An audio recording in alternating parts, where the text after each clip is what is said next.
The reason why I attempted suicide is because I really hate my parents and I want to doing anything that really apart from any relationship that connects to them.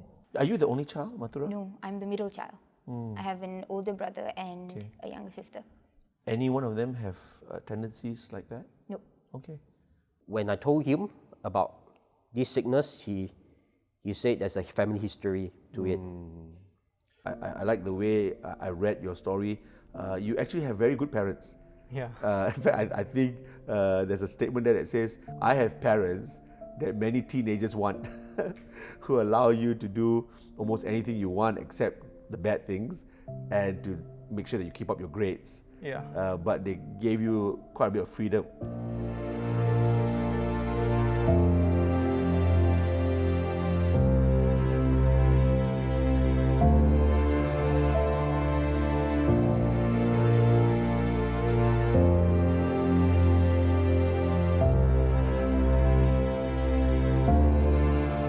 I wanted to take a bath first.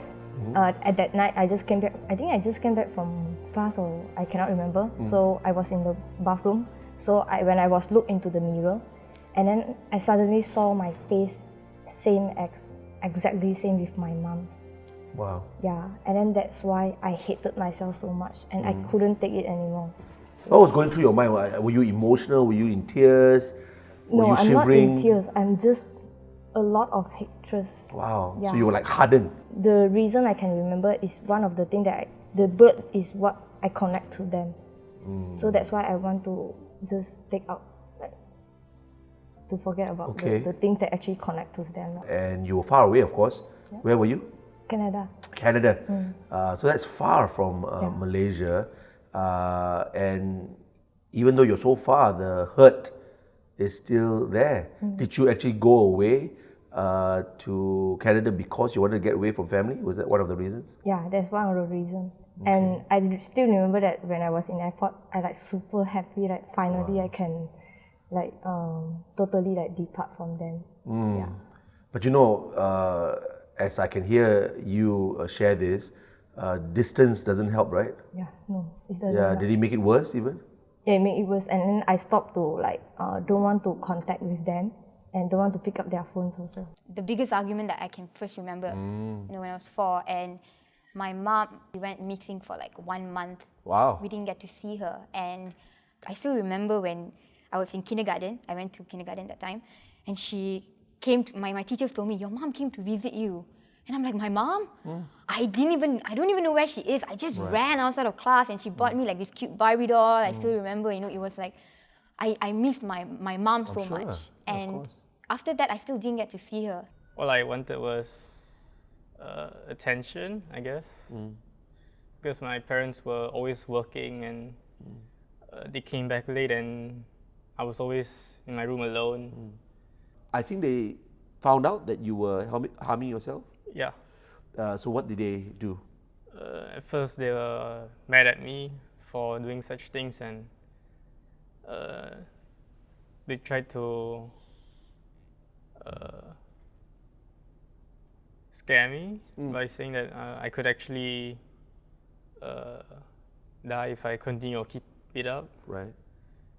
And after some time, they stopped telling me all these things. I started losing connection with them because I thought that maybe I could relate more with my friends, and so I started getting closer with them and further from my family, and eventually I started disliking them and hating them. Did that mean that there was a lot of breakdowns, a lot of things? Like, for example, I'm imagining, did you still have dinner with them, at the same table? Did you talk to them? They were there the normal, hello, good morning, mom, dad, or or did you see a lot of breakdowns? Did you see that happening? Yeah, I started noticing how they treated me. Like, they started pushing all my responsibilities to my elder sister because I stopped doing it. And for me, it felt like like I'm some sort of VIP. So they really tried to reach out to you, I'm sure. Yeah. Trying their best. Because, you know, many parents I've worked with, they too don't understand what's going on. You know, like we used to say, there's no parent school, like a student goes to school, right? We don't have a school that goes, this is what you do when your child is 1, and then this is what you do when your child is 10. This is what you do when your child is rebellious. There's no school. So really, parents learn on the go, don't they? Yeah. So I'm guessing that they saw your change and go like, oh, what do we do? You know, probably they were checking out their friends, you know, maybe, I don't know, Googling and asking, you know, what do we do with a son like this? And maybe, I guess they're trying to try all kinds of ways. And did their attempts even push you further? Yeah, in a way, because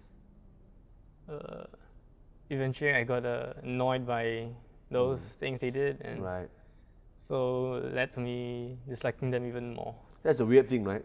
If you look at it now, hindsight, the very attempts at trying to get to you and draw you and tell you that they love you, and you know, and all that sometimes can be the very things that push you away. That's why I think parents need to hear this, and young people need to hear this, and hopefully not get too discouraged, because it looks like it's a possible reaction that the more you love, the more you repel. You know, the more you want to draw closer to somebody, the more you're actually pushing that person away. Thanks to the doctor, thanks to my parents' perseverance and not giving up. Because at one point of time, we thought of giving up. Sure. My father's siblings, some of them have this double personality situation, and sadly, some of them didn't make it. Didn't make it means They passed away they passed away. because they couldn't take care of themselves. They didn't have proper medications that time. Yeah, because it was in a time where probably people didn't understand what Yes, it was, and didn't have the medication for it. Yes, medication wasn't developed, and I was considered privileged to even have medicine. Yeah. So are you saying that it is running through your family? There's a history? There's a history. And how far back do you know? Well, the only thing I can think of is my dad's experience with it. He was like one of the few who didn't have this problem, and he wanted to take care of his siblings. Sure. But he tried hard. It's interesting to know that this actually sort of runs through the family. Yes. I mean, it probably misses some members, Yes. but it hits some members. So it was firstly your dad's siblings, and he was one of those who was spared from this, and Yes. so he tried to help them out. And then of course he had his own children, and then one day his son comes up and tells him that, I think this is happening to me, and I guess, first of all, probably he's not shocked because he's seen it. So he's not shocked that you told him, but I'm sure he was sad that now his own son also is going through this challenge, right? Yes. But thankfully, he's not shocked in a way that he can help you.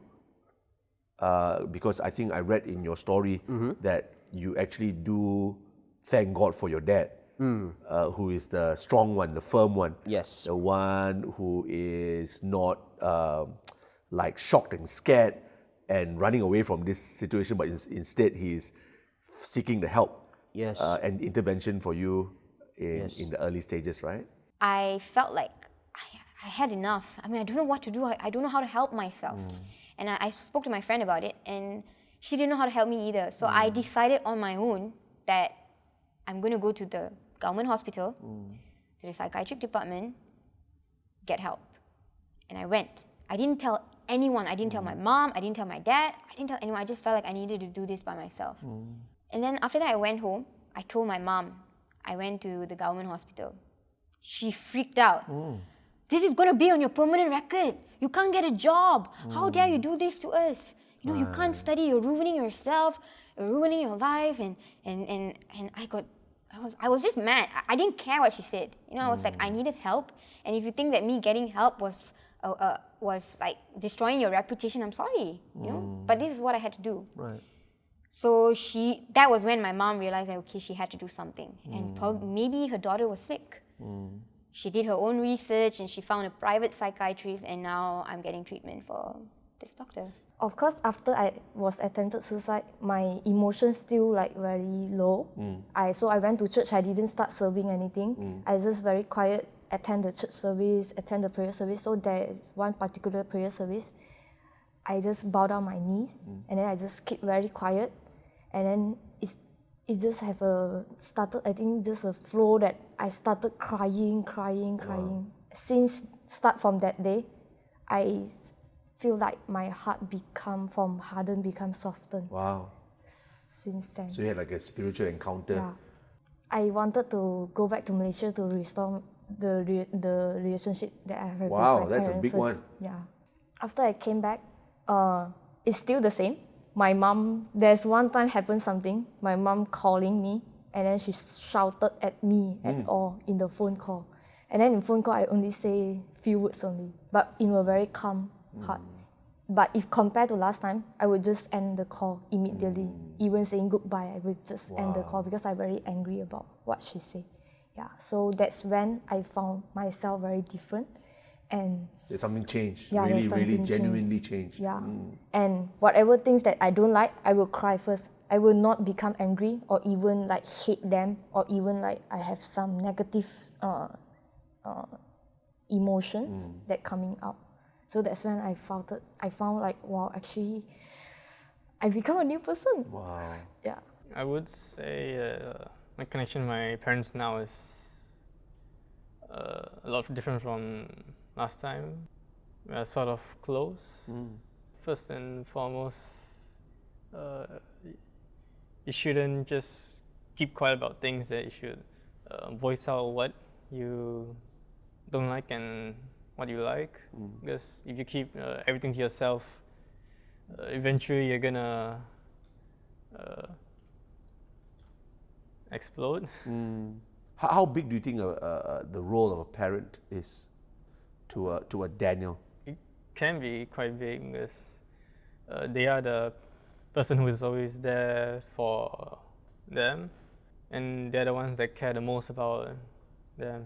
Would you have any advice to parents? Because your parents tried, and the more they tried, the more they pushed you away. What advice would you give if you were in their shoes? That you should just try to spend more time with them and try to get to know them more. Even if their kids refuse to, then Even when they're not responding, just keep on doing it. yeah, Keep on loving. Keep on waiting. yeah. Keep on being proactive, you say. Yeah, because sometimes parents go like, I don't know what to do, you know. What do I do? Because he's not saying anything. He's always in his room, and so it almost feels like just talking to you. People out there, parents out there, will go like, yeah, I must not give up, because if Daniel can say that he's a much better person in a much better place, then maybe my son or my daughter can be like that too, right? So we hope to give hope to parents out there to say that it's not the end, right? Even though it looks like there are no other answers and there's no hope, we want to tell parents that there is hope, right? Yeah. And not to give up so easily. He thought of giving up at one point of time, but we are glad he still persevered on, and he said if he went back in time, he would be telling his past not to give up. Yeah, and the reality is he didn't give up. Yes. Yeah, Yes. my dad was also concerned about me for scraping myself, and he was almost collapsing, like emotionally. Right. So he told me to promise him never to do that again. And you have a close relationship with your dad, so Yep. you listen to what he asks of you, and you felt like, yeah, I should promise my dad not to do that to myself. I didn't probably like hear him say that for my life in my lifetime, and for him to say that, it will mean that it's a very serious thing for not loving myself. When I don't love myself, that means I'm not loving people around me. To love yourself. So your friends help you see that. Yes. Your father helped you see that. Yes. And you felt like, yeah, I got to get serious with this thing of loving myself. Yeah. Wow. Really. Yeah. Thank God for family, and actually, especially family who not only understand, accept, but also know how to deal with it. That's so important, right? Close ones around us who at least know what to do.